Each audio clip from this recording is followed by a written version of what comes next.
하나님의 약속에 대한 증거가 보이십니까? 오늘의 말씀은 민수기 13장 1절에서 24절입니다. 말씀 살펴보기. 여호와께서 모세에게 말씀하셨습니다. 사람들을 보내어 내가 이스라엘 백성들에게 줄 가나안 땅을 살펴보게 하여라. 각 지파에서 지도자를 한 사람씩 보내라.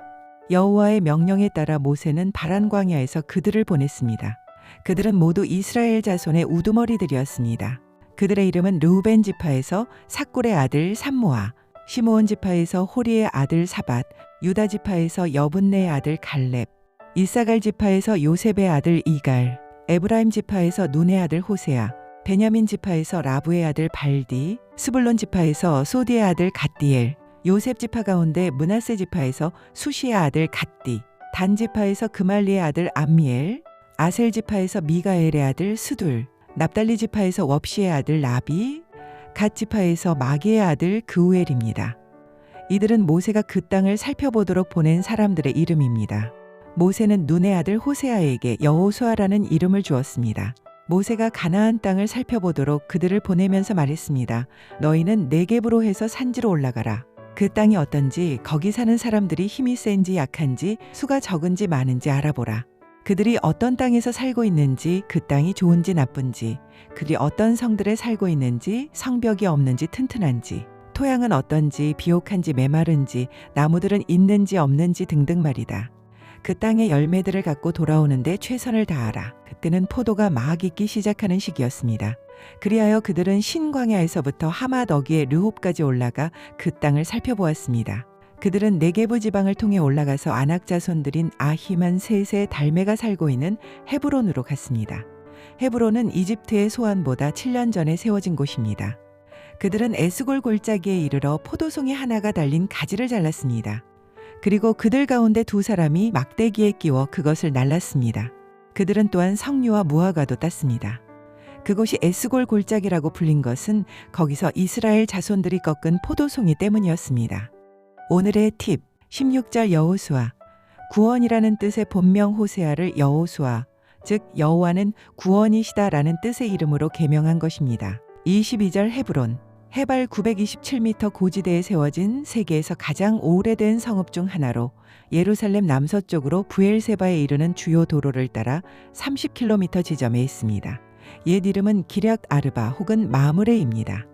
헤브론은 가나안으로 이주한 아브라함이 제단을 쌓은 곳이며 아브라함이 해쪽 속으로부터 산 막벨라 굴이 있는 곳입니다. 24절 에스골 골짜기. 히브리어로 에시콜은 포도송이를 뜻합니다. 가나안 남부 헤브론 북서쪽 약 5km 지점에 있는 비옥한 골짜기입니다.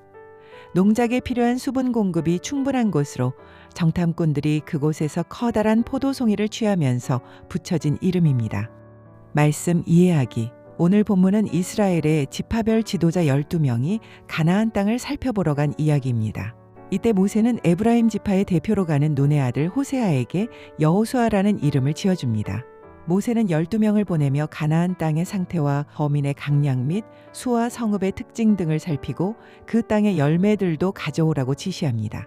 그리하여 12명의 사람들은 남쪽 신 광야부터 북쪽 하맛 어귀의 르홉까지 가나안 땅을 두루 살펴보았습니다. 그들은 헤브론에도 들렸는데 그곳은 아낙 자손인 아히만, 셋의 달메가 살고 있는 곳이었습니다.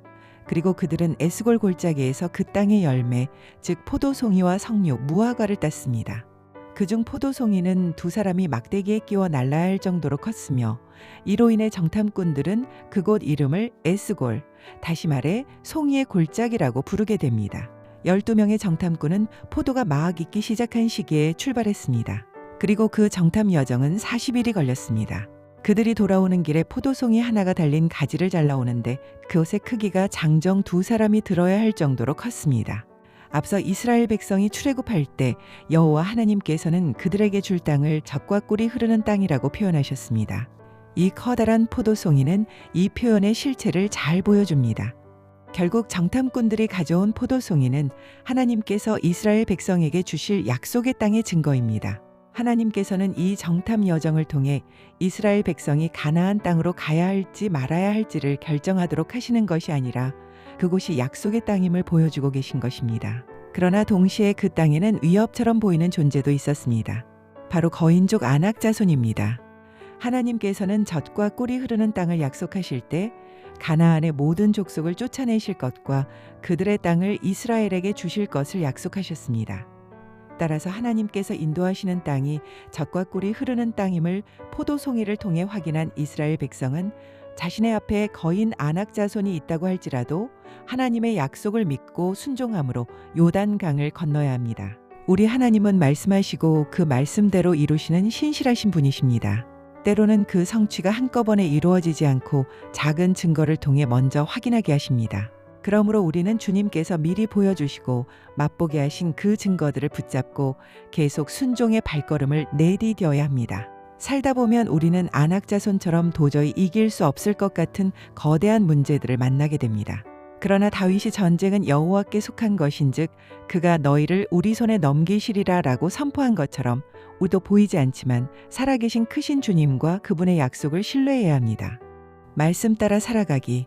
당신을 향한 하나님의 약속은 무엇입니까? 혹시 그 약속이 이루어지지 않을 것 같은 두려움이나 염려가 있습니까?